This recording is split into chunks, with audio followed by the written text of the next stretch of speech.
Hey everyone, I'm here with Emmy and Caleb, and we're going to be talking about the case of Malcolm Alexander. Malcolm served 38 years in prison in Louisiana, charged with aggravated rape and eventually convicted of sexual assault. Malcolm got a life sentence without parole. To set the scene, 20-year-old Malcolm had a consensual sexual encounter with a white woman. Now, also at this time, a white woman was raped at gunpoint, and shockingly, police sought to Malcolm as the easiest suspect. Because his case was not supported by any evidence and dropped by the police, it prompted the police to add his picture to an array of people who were suspects of another crime. Of course, when asked who was guilty, she tentatively chose Malcolm's picture. Blood kits from the rape were available at the time, but were never sought for evidence to find the real criminal. It didn't help that the woman who Malcolm had relations with also accused him of rape. The incident happened in November of 1979 and was convicted in the same month 1 year later. Even though he pleaded not guilty, he was found guilty and sat in jail for 38 years until he was released in 2018. Malcolm's attorney was not the brightest either, as he didn't call any witnesses for the defense, failed to cross-examine, and sent a mere 4-page closing argument of the 87-page transcript. Malcolm had actually compared his time in prison to slavery due to the prison forcing him to pick cotton and other crops. The Innocence Project first took up Alexander's case in 1996, but quickly learned that the kit and a stained towel had been destroyed after his conviction. In 2013, 3 pieces of hair were discovered at the crime scene and had no DNA relation to Alexander and the victim. Based on the new evidence and information, Jefferson Parish District Attorney's Office stepped in to exonerate Alexander. He was never given the death penalty, and on January 30th, 2018, he was freed and greeted by his son and his grandson, both named Malcolm, as well as his mother and sister.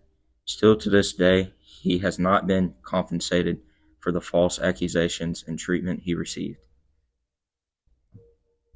This case really impacted Malcolm, as it took 38 long years of his life away with no compensation. It really takes a toll on your mental health when you are in confinement with no room to let creativity grow. Right now, the state is working against giving Malcolm the compensation he deserves. Malcolm states the people who were slaves were innocent and were forced to fight to be free, and I'm living the same thing.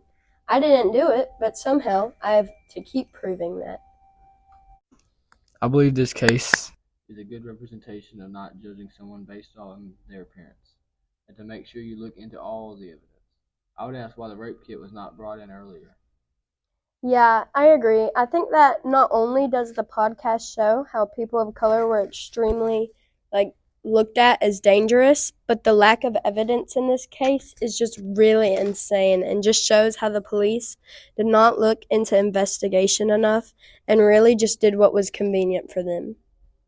This story is an example of how people judge others based off their ethnicity.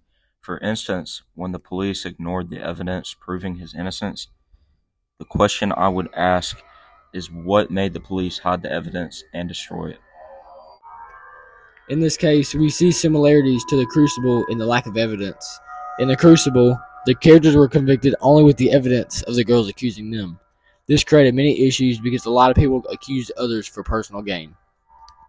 In Malcolm's case, they had plenty of evidence, but no one knows the true reason they didn't use it.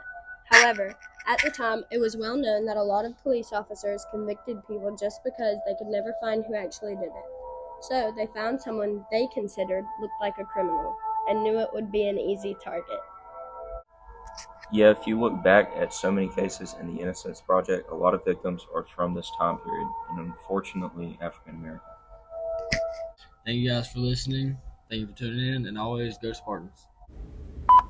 The girls accusing them. This created many issues. Oh my God!